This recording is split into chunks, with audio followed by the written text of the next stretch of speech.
Okay, so this is another video review of the Eurohike Tamar 2 tent. I'm camping at the road between the Glen Shee Ski Centre and Braemar. Sun's coming up.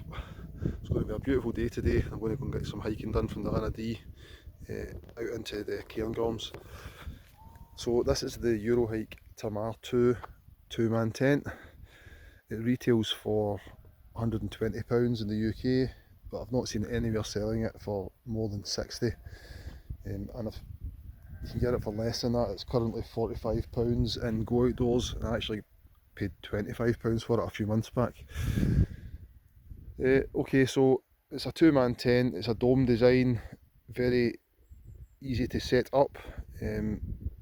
Just a couple of large poles that you just feed across the centre of the tent. Prop up the fly sheet, peg it out, and then you just go inside and just hook up the inner, the inside of it. So it's got a hydrostatic head rating of 2000, which isn't particularly waterproof. Used it once before and there was light rain throughout the night and it was fine, but I wouldn't want to be in it if there was a heavy downpour all night. It is fairly cheap. It's got fairly cheap materials.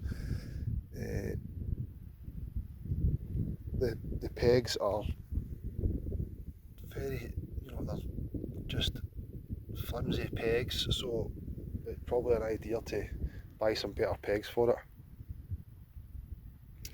It is quite spacious. It's a two-man tent, and I would say that it's a fairly reasonable two-man tent. You could get two people to sleep in there side by side, one person and a dog, or it's quite spacious for using as a one-man tent. It's got a small porch area. It's not particularly big. You could maybe get a kind of smaller rucksack in there and your boots. That's probably about it. I wouldn't even bother using it, it's too small. It just gives you a wee bit of extra space between the door and the inner, which can be quite handy if there's midges around, getting inside and trying to keep the midges out. So it is quite spacious. It's quite well ventilated. I noticed that I was getting quite a lot of cool air in it last night, which was quite good.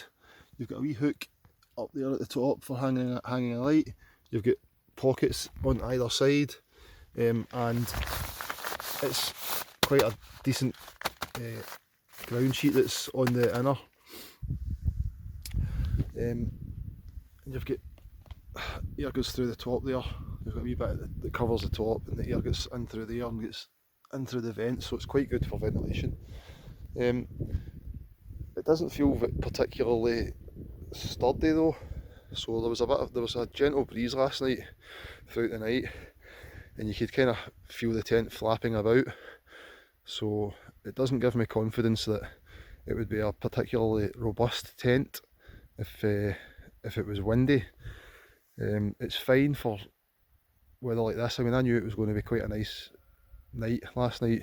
It didn't rain, there was just a gentle breeze, so it's lightweight and it's got quite a small, when it's packed down, it's in a small bag and it's easy to carry.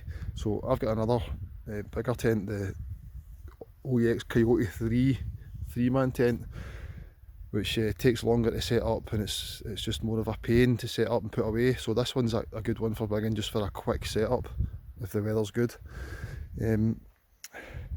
So yeah, you've got guy ropes as well.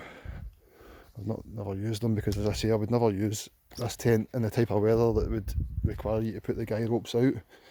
So you've got 4 guy ropes, which I haven't tested. You've got a wee vent there on the back. So it's a good tent if you're wanting something for your kids in the garden, or something to take to a festival, or something just to go camping in good weather. I wouldn't use it in stronger winds or if there's going to be prolonged rainfall. But other than that, if you can get it for like I don't know, 30, 40 quid, then it's a decent tent for the money.